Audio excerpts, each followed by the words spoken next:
Hi, வாங்க இன்னைக்கு சாம்பார் வடை எப்படி பண்ணுறதுன்னு பார்க்கலாம். அதுக்கு நம்ம சாம்பார் ரெடி பண்ணிக்கலாம். அதுக்கு நான் ஒரு கப் துவரம்பருப்பு எடுத்திருக்கேன். ஒரு பச்சை மிளகாய் போட்டுக்கலாம், கொஞ்சம் சாம்பார் தூள், கொஞ்சம் மஞ்சத்தூள், தக்காளி சேர்த்துக்கலாம். வேணா நீங்கள் ஆனியன் கூட ஆட் பண்ணிக்கலாம். இப்போ நல்லா மிக்ஸ் பண்ணிடலாம். இதை நம்ம 3 விசில் விட்டு இறக்கிடலாம். இப்போ கொஞ்சம் நம்ம கடைஞ்சிடலாம் அந்த பருப்பை. இப்போ நம்ம தாளிச்சிடலாம் சாம்பாரை. கொஞ்சம் எண்ணெய் விட்டுக்கலாம், கொஞ்சம் கடுகு சேர்த்துக்கலாம், கொஞ்சம் ஜீரகம் போட்டுக்கலாம், ஒரு வரமிளகாய் சேர்த்துக்கலாம்,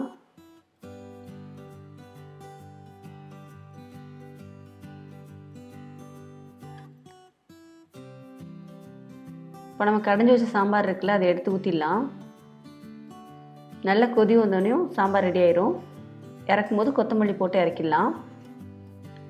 வேணா கொத்தமல்லி ஆட் பண்ணுங்க, நான் இதில் ஆட் பண்ணலை.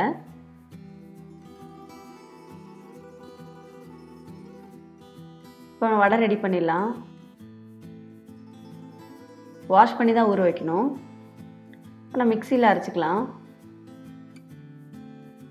பாருங்கள், அரைச்சாச்சு.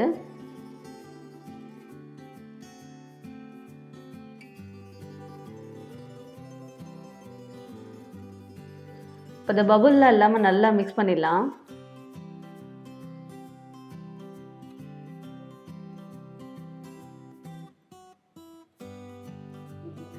இப்போ நம்ம காரத்துக்கு பச்சை மிளகாய் போட்டுக்கலாம், கொஞ்சம் கருவேப்பிலை போட்டுக்கலாம், கொஞ்சம் அரிசி மாவு போட்டுக்கிறேன்,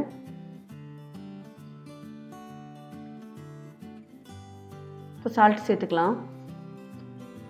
நீங்கள் வேணால் பெப்பர் போட்டுக்கலாம். இப்போ நல்லா மிக்ஸ் பண்ணிடலாம்.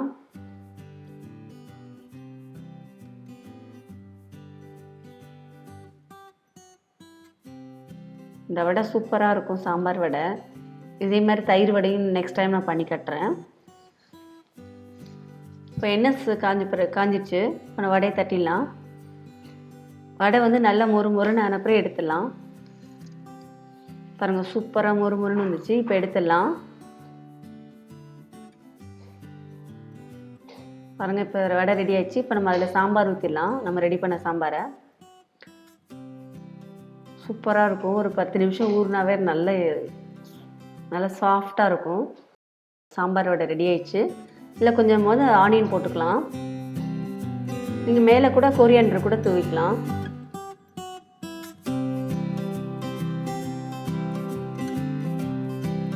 பாய்.